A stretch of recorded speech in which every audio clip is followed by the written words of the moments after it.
Hi అండి, welcome to my channel. సులువుగా ఈజీగా టేస్టీగా క్యాప్సికమ్ మసాలా కర్రీ అండి. ఈ కర్రీ చపాతీలోనికి, వేడివేడి అన్నంలోనికి, పరోటాలోనికి, జొన్న రొట్టెలోనికి, పుల్కాలోనికి చాలా టేస్ట్ ఉండిద్దండి. మంచి గ్రేవీతో, చక్కటి టేస్ట్తో సింపుల్గా ఎలా తయారు చేసుకోవాలో ఈరోజు మన వీడియోలో చూపించబోతున్నానండి.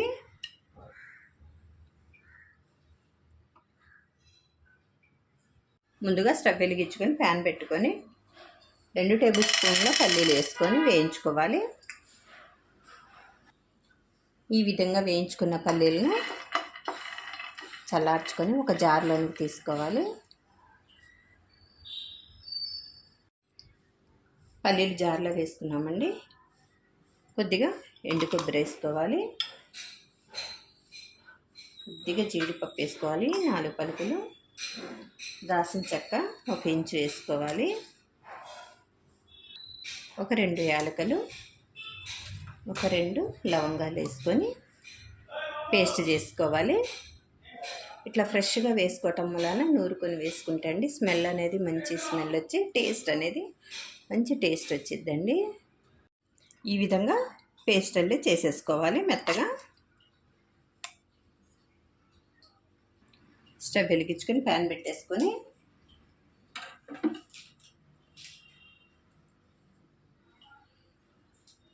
ఒక 2 టేబుల్ స్పూన్ల దాకా ఆయిల్ వేసుకోవాలి. ఆయిల్ వేడెక్కేసిందండి. ఇందులోనికి 1/2 టేబుల్ స్పూన్ ఆవాలు వేసుకోవాలి, 1/2 టేబుల్ స్పూన్ జీలకర్ర వేసుకొని వేయించుకోవాలి. ఆవాలు అనేవి వేగిపోయాయండి. ఇందులోనికి ఒక ఎండుమిర్చి వేసుకోవాలి, ఇట్లా గిల్లి.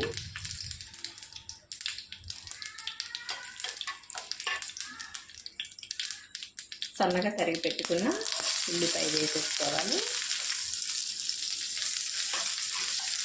బాగా ఫ్రై చేసుకోవాలి.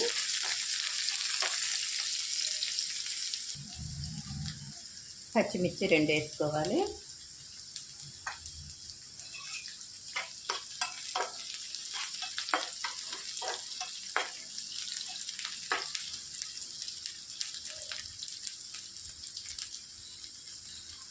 ఇందులోనికి ఒక రెబ్బ ఫ్రెష్ కరివేపాకు వేసుకోవాలి.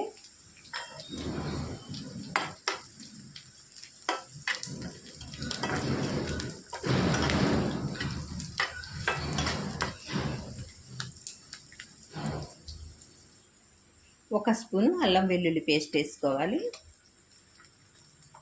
ఫ్రెష్గా ఉన్నదైతే ఇంకా చాలా బాగుంటుందండి.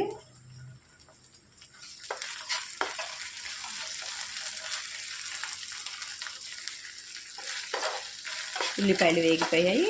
అల్లం వెల్లుల్లి పేస్ట్ పచ్చి వాసన పోయే వరకు వేయించుకోవాలి. ఉట్టిగా నూనెలో బాగా వేయించుకున్నాకే క్యాప్సికమ్ వేసుకోవాలి.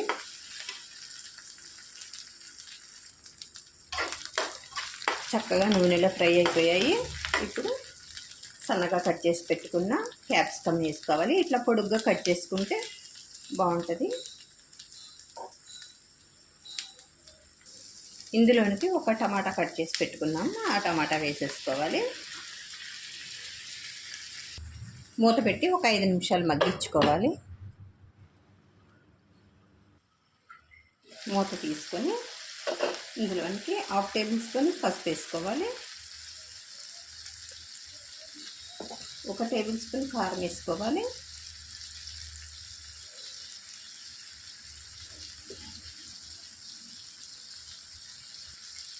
రుచికి సరిపడా సాల్ట్ వేసుకోవాలి, 1/2 టేబుల్ స్పూన్ వరకు ధనియా పౌడర్ వేసుకోవాలి,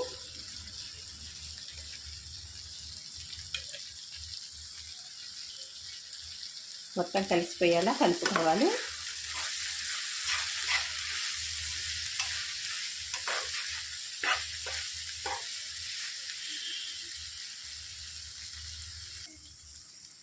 సగం ఉడికిపోయిందండి. ఇందులోనికి ఇప్పుడు మనం నూరి పెట్టుకున్న ఈ ముద్ద వేసేసుకోవాలి. కొద్దిగా వాటర్ కూడా యాడ్ చేసుకొని పోసుకోవాలి.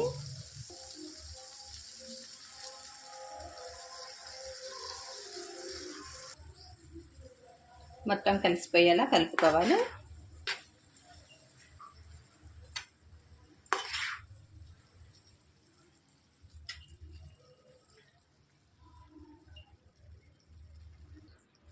మూత పెట్టి ఒక 2 నుంచి 3 నిమిషాల దాకా ఉడికించుకోవాలి.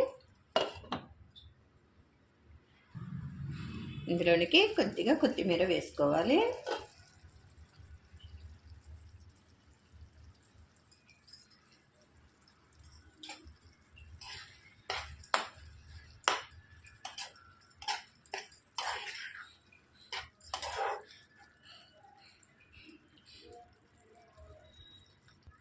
స్టవ్ ఆఫ్ చేసుకొని సర్వింగ్ బౌల్లోకి తీసుకోవాలండి. రెడీ అయిపోయిందండి. సులువుగా ఈజీగా టేస్టీగా క్యాప్సికమ్ మసాలా కర్రీ అండి. ఈ కర్రీ చపాతీలోనికి, వేడివేడి అన్నంలోనికి, పరోటాలోనికి, పుల్కాలోనికి, జొన్న రొట్టెలోనికి రుచి అనేది అద్దరిపోతుందండి. ఎంతో సింపుల్గా ఈజీగా చేసుకునే ఈ కర్రీని మీరు తప్పకుండా ట్రై చేసి చూడండి. ఎలా వచ్చిందో కామెంట్ చేయండి. మరిన్ని టేస్టీ రెసిపీస్ కోసం అంజు రుచులు ఛానల్ని సబ్స్క్రైబ్ చేసుకోవటం మర్చిపోవద్దండి. Thanks for watching. బాయ్ అండి.